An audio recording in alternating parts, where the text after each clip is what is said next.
Are you satisfied with your understanding of sustainability?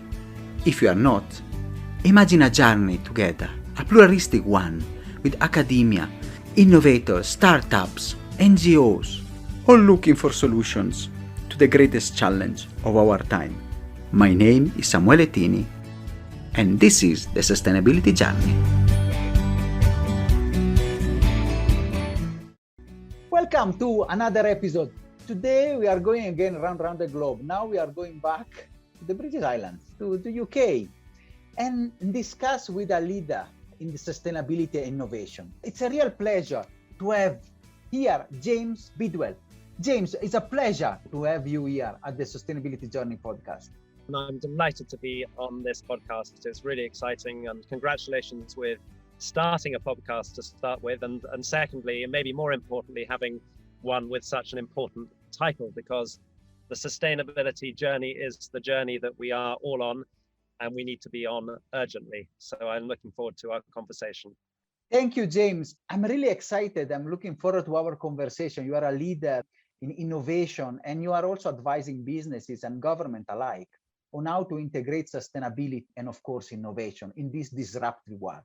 But before that, as you say, everybody had a journey, and in our sustainability journey, we want to know a bit more about James' sustainability journey, how you have become a leader and a change maker.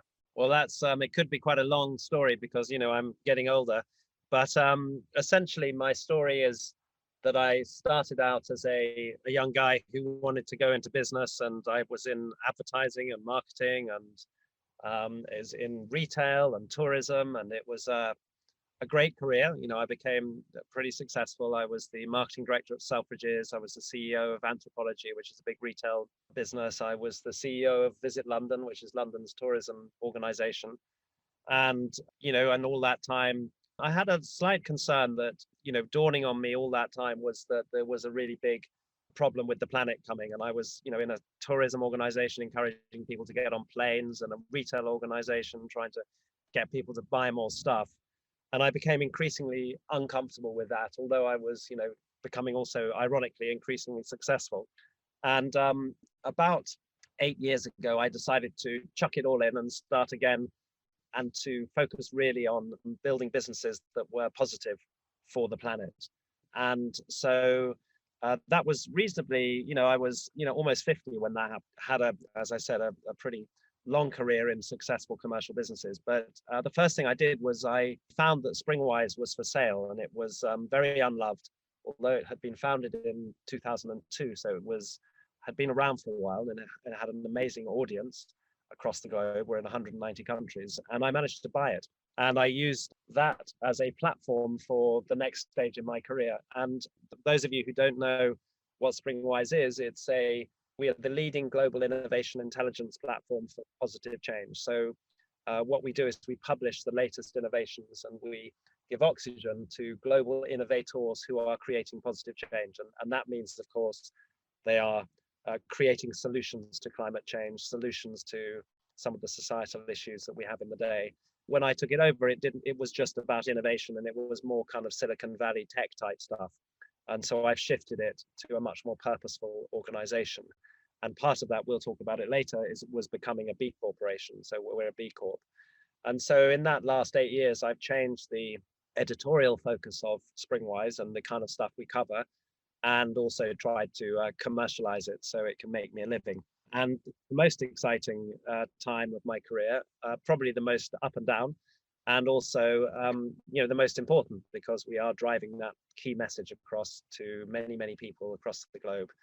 Perfect. Very interesting, James. And I think it's a journey, and I see also a lot of teams that are coming also from other guests, people that have been very successful in traditional businesses. We had the people coming from investment banking and others, and for you, for example, in the marketing area. And then now they have discovered purpose, and they want really to make a legacy and work on our crisis. And my question about the moment we are living, many people, I recall when in Glasgow discussing with people and the need for the young generation, to act in this climate crisis. So what is the role of innovation, especially you from your observatory at Springwise, and linked with the current crisis that we are living in? Well, look, it's a big question, that, and we were in Glasgow as well, and frankly, excited that more people are engaging on the topic, but disappointed that there's not more action coming out of it. And without a doubt, it is very difficult for the governments of the world to unite to solve climate change, although much is spoken about it. So one of the great things about Springwise is that it's all about innovation and kind of for sustainability, and we do champion the innovators. And what we've seen across the smart businesses we work with on our consultancy practice, which is called Reset, is that we call them enlightened leaders. So the enlightened leaders of today, which tend to be next generation thinkers, and some of them next generation in their age demographic as well, really understanding that in order to solve the problems, the business problems around climate crisis. So if you're in a big real estate company, you've got to get to net zero. You don't really have all the tool in the kind of the existing company toolkit. So you need to go out and find innovation and discover innovation and think differently. So we increasingly spend our time, first of all, encouraging leaders to embed sustainability in the business model and the business plan. And that's a big thing, because you're changing often the financial model, the operating model of a business. And secondly, to embed innovation into that operating model. And that means you need to be looking out all the time and discovering the new ways and the new approaches. And there are some commentators like Bill Gates who will say, we have all the tools for climate, to solve climate change. We just don't have the will or the collective will to do it. And what we see on Springwise every day is amazing innovations and amazing ideas that are chipping away at creating solutions for these problems. And we're encouraging, where we can, bigger businesses to adopt those as well. So the answer to your question is innovation is mission critical to solving the climate crisis. And the other thing, just while I was thinking about it when you were talking, is, and about other people of my generation kind of coming to this sort of enlightened state of wanting to do something. I live in the middle of nature, and I go for a walk in the woods, and I go look at the trees, and I look at the simple things in life and look at Mother Nature. And I have 5 kids, so three of my own and 2 stepchildren. And, really, we have lived a world and a life of amazing kind of opportunity, but also amazing damage to the planet. So it's my job to get going on the recovery, not leaving it all to the children to figure out. So I do think that people who have been around and have the experience should be driving the change as much as the younger generation. But of course, it's about the two together.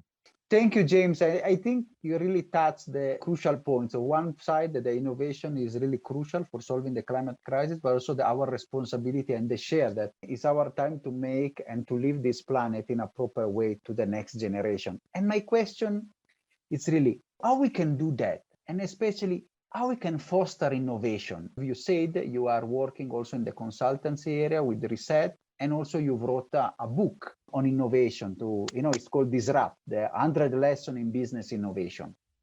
And how we can, foster innovation, especially in the field of sustainability, to respond to the challenges you have just discussed. Well, the first thing is we've got to make the case for it. And I guess that's what I'm doing with Springwise and with my book. And what you're doing with this podcast is, what we're doing is we are getting the message out, and we are credibly arguing the case for innovation to help towards a more sustainable world and life. And indeed, the book Disrupt 100 Lessons in Business Innovation is essentially Springwise in a book.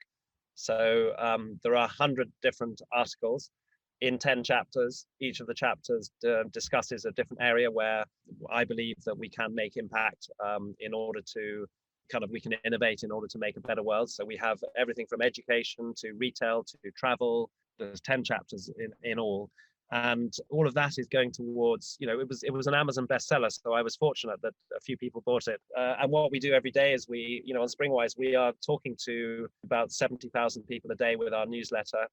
We're talking to more people on our website, about 1 million every couple of months. So my job is really to spread the word and get people thinking and make it feel cool. And the good thing about innovation is that it's exciting, it's interesting, it's new. By definition, it's new. People like new things. So a new kind of seaweed packaging, which you can eat after you've eaten the sandwich, or all of that kind of stuff, is really interesting and can have at scale a huge impact on the world. So we need more people talking about it. So I'm about to travel to the Change Now event in summit in Paris in the middle of May. where Springwise is a partner. And we have, I think there are 30,000 people going to this event in Paris, which is all about innovation for positive change. It calls itself the world's largest event for the planet. So it's for the planet, and it has the most extraordinary leaders talking. It has innovators innovating. It has a whole cultural program. Springwise is doing the daily briefing, and I'm doing a few panels. And so I do all that for free, I guess. I'm not really being paid for that, although I guess it helps us build Springwise as a brand, and I can tell you a bit about our business model. But that's what we need to be doing. We need to be getting out there and persuading people credibly that this is the right thing to do. Thank you, James. And actually, the curiosity now is raising, because I want to know a bit more. I'm sure also the people in the audience, they want to know a bit more about Springwise and some of the stories and the impact and the innovation that you have since you bought it, and all the work and the books that really have also touched you. Wow. Well, there's 11,000 innovations in our innovation library. So I could talk to you for a long time, but effectively what we're the largest innovation library on the planet. And as I said, the innovations are dedicated to positive change. We publish the top 3 on a free newsletter every day, or a weekly one if you want it. And the way we make money is that we repurpose that content and those innovations for clients who want to engage with their stakeholders around this topic, around sustainability and innovation. So as you know, there are big companies with like a trade association or a big property company who have lots of stakeholders, and they need to be seen to be championing the innovation and sustainability cause. So we repurpose and curate our content, and then we allow them to license it to send to their stakeholders to encourage them to make the changes. So that's our business model. It's called a live innovation feed. So effectively, if you're a business and you want a live innovation feed, Springwise creates all that content. I have amazing writers and journalists working for us. And then in terms of some of the things that we come across, I always find that a bit difficult because you're not allowed to have favorites. I'm just looking quickly we have a great Springwise app. Looking at one today, what are the top things? So we have a circular model for takeaway lunches. So this is a Swiss startup that has created a way of creating reusable containers for takeaway restaurants. So that whole thing about, we're going to go and have lunch and we're going to get all the containers, then we're chucking it, even if we chuck it in the recycle bin, these guys are, coming to pick them up and reusing them. There's another one here, which is all around thermally efficient t-shirts, which reduce the need for heating and air conditioning. So they're textiles made from recycled materials that effectively minimize the need for heat, or so they got a thermal insulation in them, and they also minimize the production, minimizes the use of water. Other things we've done recently, we have fantastic reports on various topics. So we have focused on SDGs, so you see all the innovations relating to an individual SDG, lots around the ocean, lots around food waste. And then what we'll do is we'll go in and spotlight on a country that's really innovating, and we'll do all the different innovations from Finland, for example, or from Korea, or from South Korea, that is, or from another country where there is a lot of innovation. So all that to say, there's masses of really cool stuff. A couple of the other highlights, there's a company that has created a film that you put on an aeroplane, a jet, and it's modeled on a shark skin. So it has little scales, and when you fly that jet, it minimizes the drag and therefore reduces the carbon emissions. And that's being tested by Lufthansa in Germany at the moment on cargo planes, and it's reducing the carbon output by tens of thousands of tons. So, things like that, which you just think, wow, that's kind of cool. Didn't know about that. And they're making a real difference. So yeah, every day there's loads of really cool stuff. And it's amazing how incredible people are who are creating all of this. Wonderful, James. It's really great how you give voice to, let us say, good news that sometimes is not the case in the media and panorama. And it's really interesting also to see how people they are responding and how getting the opportunity from the climate challenge. I really like the one for the planes. It's really cool. And also the other about the Swiss organization. We are back now, and the role of innovation, especially for the grassroots. I want also to ask you a bit about this, because especially here a small power cut can destroy the connection and the work. So are you also focusing and working, especially for emerging markets with Springwise and trying to foster innovation at the bottom of the pyramid and the grassroots level?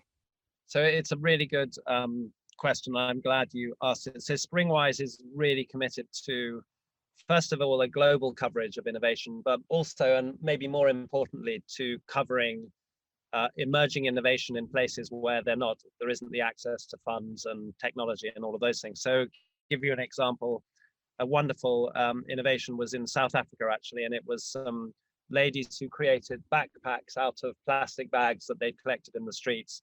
And then they put a little solar panel on the back of the backpacks, and they gave them to the kids who walked backwards and forwards to school in the sun. And by the time that they got home, they had a little solar panel, which they put on a jam jar, and that turned into a lantern, and that lit their house for homework, because they didn't have electricity, and also they didn't, sometimes there are power cuts, as you know. And we really like non-tech, I really like kind of non-tech innovations, things that are very much simpler, but showing ingenuity and creativity, often in the face of great hardship. And we have a lot of innovations that are sort of aimed at helping people in tough times. So there was a great drone that goes into war-torn countries where it would bring in food supplies and things like that, and then the drone would actually turn into firewood. So it was wooden, and you could make your fires with it as well, because you couldn't really send it back. So it would arrive with the food, and then you'd be able to create a fire out of some of the kit, and it would all recycle down. So yeah, so we're very very focused on that. There's the Ox, which is another brilliant. It's a truck which you may have come across, which again is fantastic, and it can be built like an IKEA cupboard, and it gets air dropped in and doesn't have the problems of the combustion engine, so much as so it can go for much longer. So yeah, we're covering that. We care a lot about that, and Springwise in its DNA is committed to global solutions. It's really important, because one of the most affected, also in the perspective of climate justice, the most affected areas and community are where also, we need the most this grassroots innovation. And I like also your approach. And I know some of them that you have mentioned, especially Oaks and others, they are really making transformational changes in many African countries. We are approaching the end, but you have mentioned something that really also struck my chord and my passions, because as you know, also in the podcast, we are also committed to give voice to the businesses that are really transformational and doing good. And the B Corp movement is at the forefront of this transformation. And Reset and Springwise are B Corps. What is the link, between B Corp, innovation, and how is benefiting also being part of the movement? The B Corp movement is a great topic, and thank you for championing it. As you know, it was created in the States quite a while ago, and I was one of the first kind of engaging with that in the UK. I went to the first ever meeting of B Corps, which was about 10 years ago, and I remember it in a tiny little bar, and it was all crammed, and no one knew what we were talking about. But I was there because I'd heard about it and thought it was fantastic.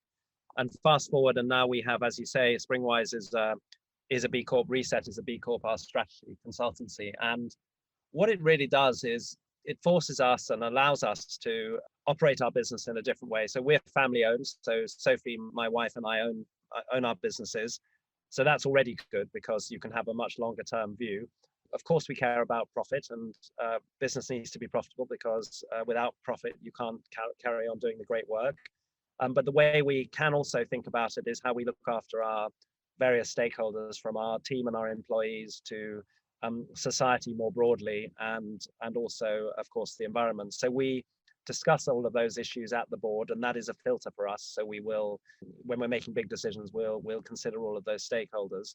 That in itself, and the kind of questionnaire and the accreditation process, which is tough to become a B Corp, as you know, that forces you to innovate, because it forces you to think about your energy, think about how you travel, think about how you might, become carbon positive as an organization, all of those things.